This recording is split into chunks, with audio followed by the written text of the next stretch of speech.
Friends, मैं हूं अर्जुन। इस वीडियो में हम बात करेंगे चारकोल पोर्ट्रेट के बारे में, जो कि मैंने विलो चारकोल यूज़ किया है। और एक पोर्ट्रेट की डेमो है जो रेफरेंस से की है। उसको हमने कैसे स्टार्ट करना है, कैसे कंपोज करना है, एक शीट के ऊपर किस तरीके से क्या क्या चीज़ें ध्यान रखनी है और उसको कंप्लीट की तरफ कैसे लेके जाना है। तो ये सारी चीज़ें मैंने इस वीडियो में डिस्कस की है, बहुत अपना एक्सपीरियंस शेयर किया है, जैसे मैं करता हूँ बताने की कोशिश की है। होप सो ये वीडियो आपको पसंद आएगी। Thank you so much. तो चलिए करते हैं एक छोटी सी डेमो। हाँ जी, तो स्टार्ट करते हैं। पहले आईज, नोज़, लिप्स और पोर्ट्रेट का जो बेसिक होता है उसकी मेज़रमेंट करते हैं। ऐसे हल्की लाइन से आउटलाइन लेते हैं, तो शेडिंग उसके बाद करते हैं इसको कंप्लीट। ये मैंने जो रेफरेंस ली है ये एक पेंटिंग से है, पोर्ट्रेट। और किसी ने पेंटिंग बनाई है, आर्टिस्ट ने, और उसी को रेफरेंस लेके हम काम कर रहे हैं। तो सामने फ़ोन में आप देख रहे हैं जो पोर्ट्रेट है उसके एक साइड बिल्कुल हाईलाइट है, लाइट है, और एक साइड डार्क है। तो ये इसलिए चूज़ किया है ताकि आपको पता चल सके कि लाइट एक साइड से जब आती है तो फीचर्स के ऊपर कितनी शेडो आएगी, किस तरीके से उसको हैंडल करना है। और मेनली बात यह है कि आपको हल्की प्रैक्टिस करनी पड़ेगी पहले, कि ड्राइंग आपकी शेप ठीक रहे पोर्ट्रेट की। ठीक है, यहाँ पे जो बोर्ड है वो थोड़ा टेढ़ा दिख रहा है आपको, बाद में मैं आपको सीधा करके दिखाऊंगा। अभी वीडियो बनाने में थोड़ी दिक्कत होती है सीधा।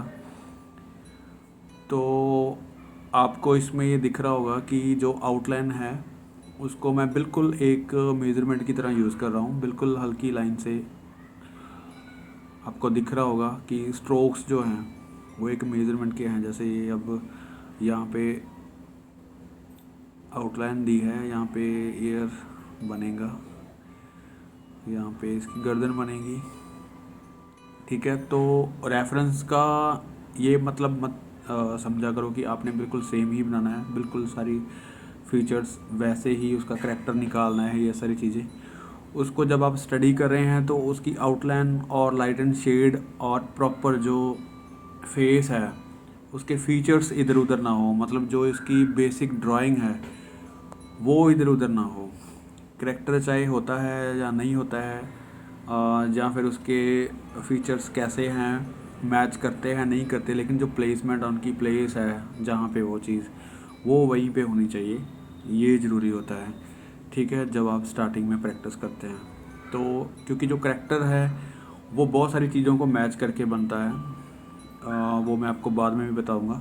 लेकिन फ़िलहाल ये है कि आप जब स्टडी कर रहे हैं, चारकोल स्टिक से कर रहे हैं या मतलब पेंसिल से कर रहे हैं, तो कोशिश करो कि स्टडी में फीचर्स सही आए, उसकी लाइनिंग सही आए, लाइट एंड शेड सही आए, शेप सही आए। ठीक है, तो ये सारी चीज़ें ध्यान में रखनी होती है जब आप प्रैक्टिस करते हैं।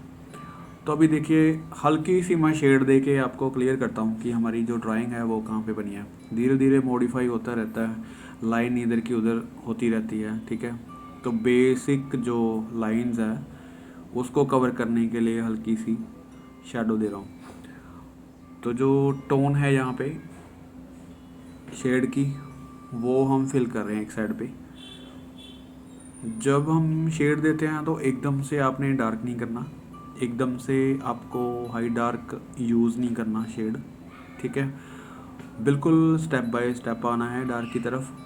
जो हाईलाइट है वो आपकी ऑटोमेटिकली छोड़ी हुई है हमने पहले, कोई अभी इरेज़र यूज़ नहीं कर रहे, कोई एक्स्ट्रा टूल यूज़ नहीं कर रहे। ठीक है, आप कोशिश कीजिए कि जो स्टिक है उसको आप शार्प कर सकते हैं, उसको आप ब्लर कर सकते हैं, मतलब आगे से जो नोक है उसकी वो हल्का सा आप घिसा के उसको गोल करके यूज़ कर सकते हैं। जहाँ पे आपको डिटेलिंग करनी है उसको शार्प कर सकते हैं।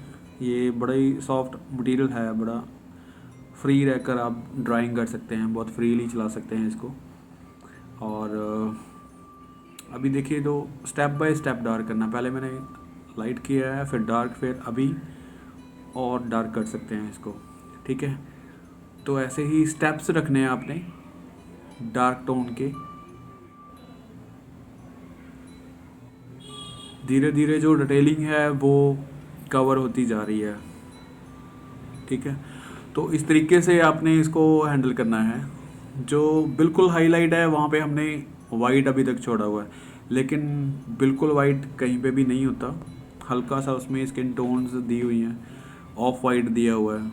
तो मैं कोशिश करूँगा कि उससे ज़्यादा हाईलाइट पे काम करें, ताकि आपको समझ में आ जाए कि लाइट एंड शेडो में कितना फ़र्क होता है, किस तरीके से काम कर सकते हैं। ठीक है, हम थोड़ी सी जो टोन्स है उससे, जो पेंटिंग है उससे थोड़ा सा एक्स्ट्रा करके देखते हैं। जैसे जो डार्क है हमने हल्का सा और डार्क दिया है, ताकि टोन्स आपको समझ आए कि कहाँ पे डार्क यूज़ हो रहा है। तो हल्का सा एक्स्ट्रा में रखते हैं टोन्स। ठीक है, और जो फीचर्स हैं, देखो अभी तक मैंने कोई आईज़ नोज़ लिप्स क्लियर नहीं किया। कोई भी एक चीज़ को आपने बनाने नहीं लग जाना कि आपने आईज़ पकड़ लिए हैं तो आईज़ को बिल्कुल कंप्लीट करके ही छोड़ना है, उसकी हाईलाइट तक, हाई डार्क तक। ठीक है, बहुत सारे बच्चे ऐसा काम करते हैं, जब आईज़ ले ली, जहाँ नोज़ को पकड़ लिया, जहाँ लिप्स को ले लिया, वो पूरा उसको कंप्लीट कर लेते हैं।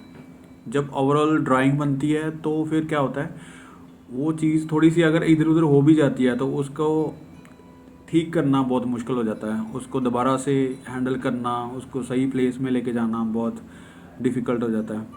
तो अभी देखो नोज़ है, हल्का सा यहाँ पे काम किया है, आईज़ है तो उस पर थोड़ा सा उस पर काम करो।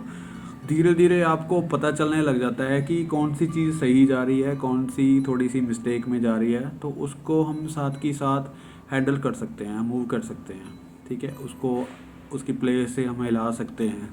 तो ये जो विलो चारकोल है ये बहुत ही सॉफ्ट है, हम इसको देखो मैं अपनी फिंगर से हैंडल कर रहा हूँ, कोई इरेज़र यूज़ नहीं कर रहा, कोई एक्स्ट्रा टूल नहीं है, बड़े आराम से चला सकते हैं। डार्क भी चल जाता है, बहुत लाइट भी काम कर जाता है।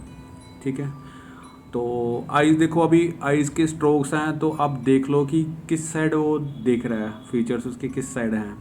ठीक है, तो धीरे धीरे उसको बनाना है, एक ही चीज़ को कंप्लीट की तरफ मत लेके जाओ।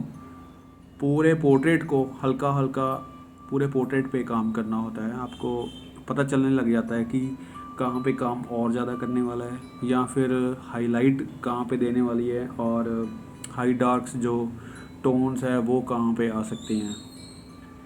ठीक है, देखो धीरे धीरे हैंडल होता है पोर्ट्रेट, जिस तरीके से हम कर रहे हैं यहाँ पे। तरीके बहुत सारे हैं काम करने के, लेकिन जिस तरीके से मैं करता हूँ, मुझे लगता है, मेरा जो एक्सपीरियंस है मैं वही आपसे शेयर करता हूँ। इससे करने के और भी तरीके हो सकते हैं, कई मेज़रमेंट किसी और तरीके से लेते होंगे, कई आर्टिस्ट किसी और तरीके से काम करते हैं, जहाँ फिर पूरा उसको हाईलाइट ख़त्म करके उसको डार्क करके बाद में इरेज़र से यूज़ करते हैं, वो डिफरेंट डिफरेंट तरीके हैं। लेकिन जैसे मेरा एक्सपीरियंस है, मैं जिस तरीके से हैंडल करता हूँ पोर्ट्रेट को, तो मैं आपसे वो ही कहूँगा जो जिस तरीके से मैं करता हूँ। तो हो सकता है आपको कोई तरीका, आपका कोई काम करने का और हो, लेकिन ये भी जो जैसे मैं कर रहा हूँ ये भी एक तरीका बेस्ट है, ताकि आपको धीरे धीरे पता चलती है चीज़ें कि किस तरीके से उसको बना सकते हैं, हम कंप्लीट कर सकते हैं। ठीक है, तो यही है एक तरीका जो पोर्ट्रेट को हम ड्राइंग से शेडिंग तक लेके जाते हैं। देखो अभी फीचर्स कर रहे हैं, तो मैंने कोई भी फीचर्स कंप्लीट नहीं किया, हल्का हल्का आपको ब्लर दिखाई दे रहा है जितना भी मैंने हैंडल किया है, धीरे धीरे उसको कंप्लीट कर रहे हैं। ठीक है, जैसे भी उसने ब्राउन शेड दी है, स्किन टोन की डार्क शेड दी है, तो हमने उसकी वैल्यू समझ के चारकोल को उतना ही डार्क देना है। उसने कोई भी एक्स्ट्रा डार्क टोन यूज़ नहीं की फेस में। ब्राउनिश टोन है, थोड़ा सा पिंकिश है, तो उस टोन को, उस वैल्यू को समझ के हम स्ट्रोक्स देने हैं, चारकोल के या पेंसिल के, आप कोई भी मटेरियल दे रहे हैं। ठीक है, तो अपनी आइज़ को जो है वो ब्लैक एंड वाइट करके देखो कि उसमें कौन सी चीज़ें हैं, कौन सी टोन्स हैं, कहाँ पे आ रही हैं। उसको कलर्स को ब्लैक एंड वाइट नज़रों से देखना स्टार्ट करोगे तो बेटर रहेगा, क्योंकि हम ब्लैक एंड वाइट काम कर रहे हैं।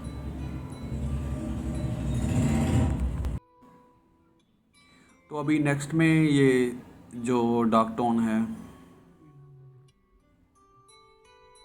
उसको ले लेते हैं टोन्स में। पहले हमने देखो मिडल टोन लगाई है, अब डार्क टोन दे रहे हैं उसमें। तो डार्क टोन से हमें पता चल रहा है कि हाईलाइट कितनी बन रही है, और जो डिटेलिंग है वो डार्क करते करते हम कंप्लीट कर सकते हैं उसको। ठीक है, तो ये साथ के साथ मार्किंग होती रहती है आपके वर्क की कि आपने कितना कंप्लीट कर लिया, कितने परसेंटेज ये वर्क कंप्लीट की तरफ हम लेके गए हैं। अभी देखो फीचर्स ऊपर वाले भी अभी तक कंप्लीट नहीं है बिल्कुल। ठीक है, तो अभी जो बिल्कुल लाइट सा इफेक्ट यहाँ पे दिया था फेस का, लिप्स का, तो उसको देख रहे हैं। ठीक है, उसके अराउंड जो वर्क होना है वो कर रहे हैं। आपको धीरे धीरे स्टेप बाय स्टेप करना होता है, मतलब एक बार में आपको कोई चीज़ कंप्लीट नहीं करनी। ये मैं बार बार इसलिए बोल रहा हूँ क्योंकि बहुत सारी चीज़ें मैं नोट करता हूँ जब भी स्टूडेंट मेरे साथ काम करते हैं, जो भी और वीडियोस भी मैं देखता हूँ, वो यही करते हैं सिर्फ वीडियो के लिए कि आईज़ को कंप्लीट कर लिया, फिर दूसरी आईज़ की ड्राइंग भी नहीं होती तो ड्राइंग भी बाद में करते हैं, उसको कंप्लीट कर लेते हैं। तो जब ओवरऑल बनता है, पूरा पोर्ट्रेट बनता है, तो फीचर्स इधर उधर हो जाते हैं, थोड़ी टेढ़ी हो जाती है लाइन, जहाँ फिर बड़ा छोटा हो जाता है, ये प्रॉब्लम आ जाती है। तो इसलिए मतलब पूरे पोर्ट्रेट को कवर करते जाना है आपको, पूरी चीज़ें देख के चलना होता है। और उसमें यहाँ पे ईयर बनेगा तो उसको भी धीरे धीरे डार्क करके कंप्लीट करना है। ठीक है, इसकी जो शेडो है वो पीछे डार्क की तरफ जा रही है। देखो मैंने 3-4 बार शेड करके पीछे डार्क किया है, एक ही बार में डार्क नहीं किया। तो ये एक तरीका है काम करने का, मेरा एक्सपीरियंस है जो भी मैं आपके साथ शेयर कर रहा हूँ। तो इस तरीके से काम करके देखिए। और जो स्केच अभी किया है हमने किसी रेफरेंस से, पेंटिंग से, और कोई भी ऐसा जो रेफरेंस चूज़ करते हैं आप, लाइट हाईलाइट और हाई डार्क चूज़ करें ताकि आपको टोन्स फिल करते हुए पता चले कि आप कौन सी टोन फिल कर रहे हैं, कहाँ पे फिल कर रहे हैं। ठीक है, तो फ्लैट जो होते हैं, फ्लैट चेहरे आप कम यूज़ करें ताकि उसमें लाइट एंड शेड टोन्स वो चीज़ें होती नहीं है, मिस होती है। तो ऐसी रेफरेंस चूज़ करें जिसके अंदर हाईलाइट भी हैं, डार्क भी हैं और एक्स्ट्रा डार्क भी हैं ऐसे। तो कोशिश करो एक बार ऐसे ट्राई करके कि हम किस तरीके से हैंडल कर सकते हैं। होप सो मेरे बताने का तरीका और ये डेमोज आपको पसंद आ रही होंगी, और कोशिश करते हैं नेक्स्ट वीडियो किसी कलरफुल पोर्ट्रेट की करेंगे, ऑयल स्केच करेंगे या फिर सॉफ्ट पेस्टल मटेरियल कर सकते हैं। ठीक है, और उससे पहले ये वैल्यू का पता होना ज़रूरी होता है, इसलिए मैं आपको पहले ब्लैक एंड वाइट सिखा रहा हूँ, ब्लैक एंड वाइट बता रहा हूँ, ताकि जब हम कलर फिल करते हैं तो हमें वैल्यू का पता हो, डार्क टोन्स का पता हो, हाइलाइट्स का पता हो, तब इजी हो जाता है काम करना। तो thank you so much for watching this video, और नेक्स्ट प्रैक्टिस वीडियो के लिए आप चैनल को सब्सक्राइब कीजिए। Thank you so much.